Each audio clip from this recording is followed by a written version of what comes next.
in. How can the believer be certain that he's growing spiritually? And I'll ask you again personally, are you growing? What are the characteristics of growth in your life that God is moving from A to Z? You're not like a clock that's been unplugged. Vance Hafner said even a clock that doesn't work is right twice a day. So if you've been unplugged, or are you plugged into Christ and growing? So I'm going to talk about two things this morning. If I can get to it all, and if not, I'm going to back up tonight and I'll preach some of this some other time. But listen to this. I want to talk to you, first of all, about the claims of a godly life. And then I'm going to talk about the consequences. There's consequences that come along with the godly life. He begins the claims by talking about possession.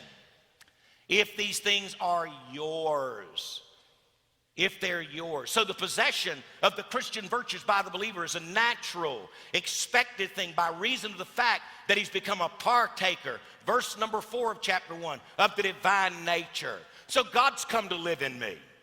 It's not a spasmodic possession, present one day and absent the next. If they were not present in the life, one could well discount the person's claims of being a child of God.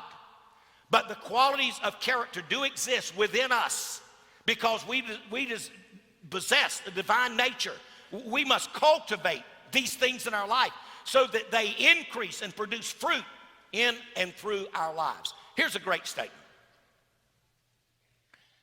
I must mind what is mine.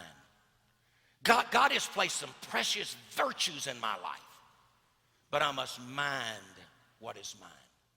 It's amazing what all God has placed down inside of me that he wants to bring up out of me. Work out your own salvation so that he can touch other lives for the glory of Christ. What a difference it'll make.